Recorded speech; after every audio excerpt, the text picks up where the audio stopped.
Texas. También puedo decir que soy tejana como Selena.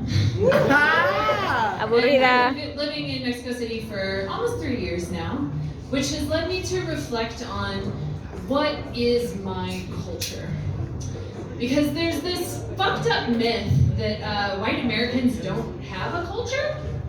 That culture is for people who are diverse. And that leads to the question, what diverse from what? Right? From whiteness. So I had to kind of try to figure out where I belong, what is my role in this world, who am I, and how can I communicate that to others. So being from Texas is its own bizarre thing. It's not the same as being just American. It's a whole different level. So Texas is known for a couple of things: American football, chile con queso, and gay bashing. And those are all terrible, except chile con queso. Like that one's fine. We can accept that one. So I've been trying to figure out a little bit more about my identity, diving into my queer identity. And as a woman who dates other women, astrology is super important. Never knew how important it would be, but it's a big deal.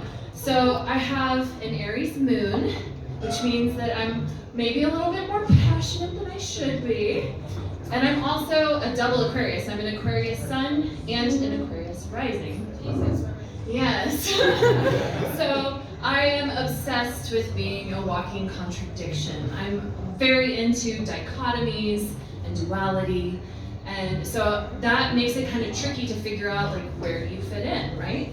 So I can be the old lady mom friend who crochets and bakes sourdough, but I can also be like the baby friend that's like, give me chocolate or I'm gonna cry. Woo! My girlfriend is laughing over here, rolling her eyes. It's very real. I'm bebé gigante por ella. Sí. Bebesauria.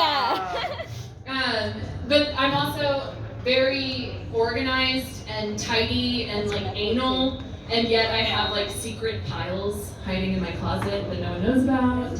I'm super responsible, but then also like kind of a mess that just wants to like go into the woods and trip on psychedelics.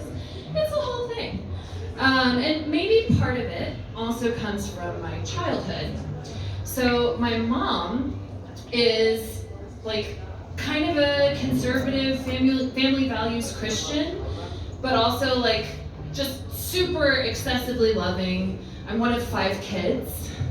All of us were intended on her end, at least. Maybe they weren't communicating with my dad.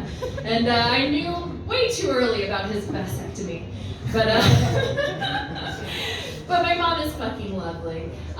She also has adopted like a herd of animals. So I grew up in a zoo. It was a lot of fun, a little chaotic, but a lot of fun.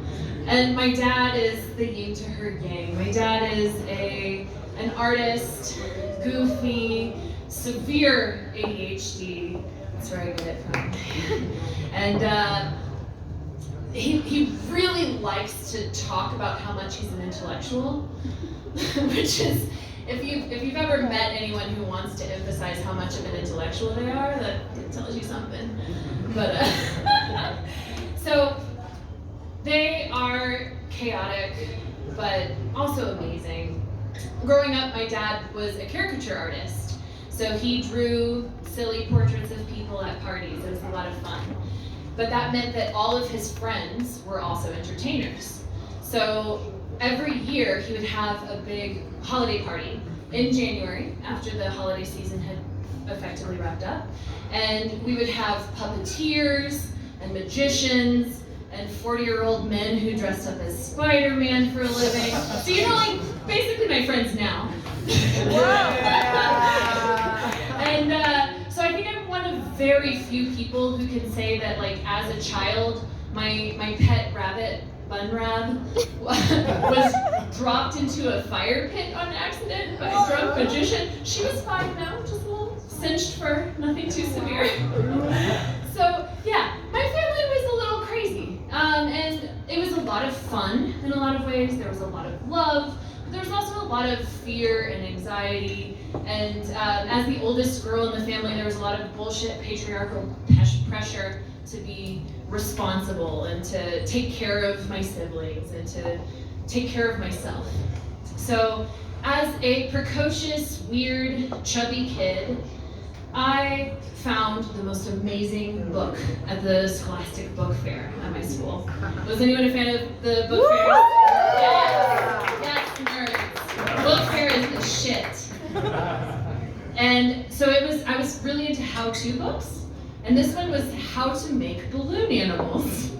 So it came with like a little hand pump and a bunch of those long skinny balloons that you can twist into a dog or a sword or a penis, because they all kind of look like penises. Anyway, and I became obsessed with learning how to make balloon animals. So I was this chubby, awkward little 10-year-old, like with my special interest, making balloon animals. And the church that my mom attended was the kind of fundamentalist Christians that believed that Halloween was the devil's holiday. So we still wanted to like be normal-ish and like get to wear costumes, so we had a fall festival. Not Halloween, fall festival. And so I asked the woman organizing it if I could come and do some balloon animals. And I came, I used every last balloon that I had. I was like having the time of my life, making beautiful gifts to give out to all the children.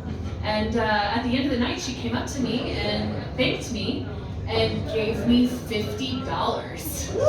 Whoa. Yeah, so I was a 10-year-old making $50 to do what I already wanted to do anyway for free. So fucking great. And to sweeten the deal, she said, hey, so you did a really great job tonight, and my daughter has a birthday coming up, so we were wondering if you would maybe want to come perform at her party, and we'll pay you $50 again. And I was very excited, but I was a young entrepreneur, so I had to sweeten the deal a little bit. I was also a very chubby 10-year-old, so I was like, will there be birthday cake? Yes? Deal. I'm doing this. And so from 10 years old, with my like silly little clown money, I was already saving to buy a car so that I could escape from my crazy fucking family. So I think that I may be the first person in history to become a clown to escape from the circus.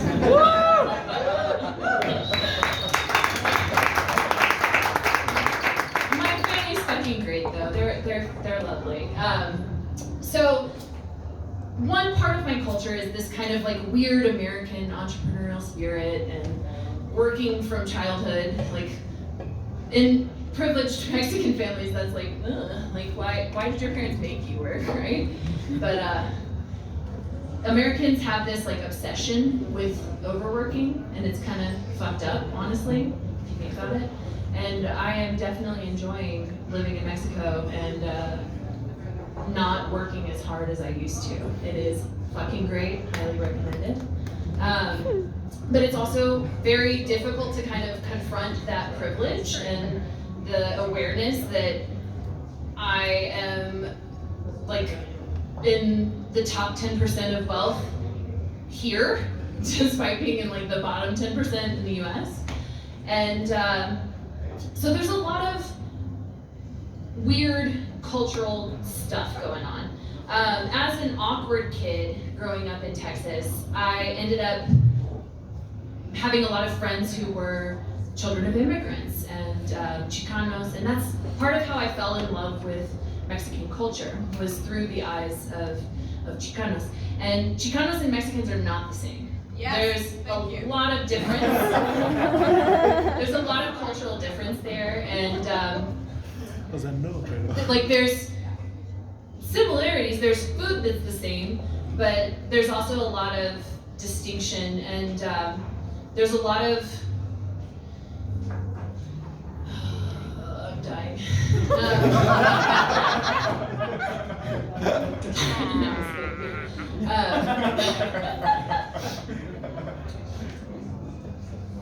Let's go a different direction. So, more Texas shit. Texas may be the one place where, as like an 11-year-old kid, you can learn to shoot guns against your parents' wishes at church camp. Yes. Kind of. Yes. My hippie artist pacifist parents were very shocked when they found out that the church camp that they sent me to not only like gave us access to guns, but that was like what I was obsessed with and like what I did the entire week. But it wasn't necessarily because I liked violence so much as because it was in the shade. And you're mostly like laying down the whole time. And I was a chubby kid, so like basketball, fuck that. I want to be laying in the shade and then have someone congratulate me for my effort. And it's also very strange to rebel against your parents by like doing something that's part of the more mainstream culture. In high school, I was a part of NJROTC. Does anyone know what ROTC is? It stands for Reserve Officer Training Corps. It's like baby military. So it's like propaganda for poor children to convince you that the military is great so that you'll want to get a scholarship and sign up to serve your country and, you know, go drop bombs on people in Afghanistan or something. It's fucked up. Thankfully, I fucked up my scholarship because no one coached me. So I went in as a 17-year-old and they make you fill out this like long questionnaire in a private room, and it asks you if you've ever done any drugs. And at the time I was working at Target, and Target makes you do a drug test like on the spot within 24 hours if you want to get the job. So I thought they were about to drug test me, so I admitted to having done acid like that week. That was the end of that scholarship. But I mean, I didn't have to join the military, so that part's great. But so trying to carve out an identity and a culture as like a weird like musical theater kid that's also in ROTC, that's queer but repressed, that's like hanging out with a bunch of Chicanos, but I'm definitely a white girl. It was a weird place to be. And I think one of the beautiful aspects of that kind of experience was realizing that a lot of us have a lot more in common than we have differences. And it's super important for us to try to take the perspective of other people and think outside of the box and try to be understanding of people who are different from us. And as a Texan, this week I've been extremely saddened by the news of Governor Greg Abbott trying to criminalize transgender children transitioning. And I'm sorry, this is a bit of a dark note, but I think for those of you who aren't aware of what's going on, he is trying to prosecute the parents of transgender children for child abuse if they allow any kind of gender affirming care, whether that's psychologists or puberty blockers. And one of my best friends is Chicana, and we got to know each other on a study abroad trip in Mexico, and she is trans. And I think when she first started to transition, it really freaked me out because it was different. And because it was something that I didn't understand. But I think ultimately, regardless of whether you understand someone else's choices, the most important thing is that you show love and concern for the people that you care about. And it doesn't have to make sense to you. And it's literally suicide prevention to just tell someone, I care about you. And whoever you are,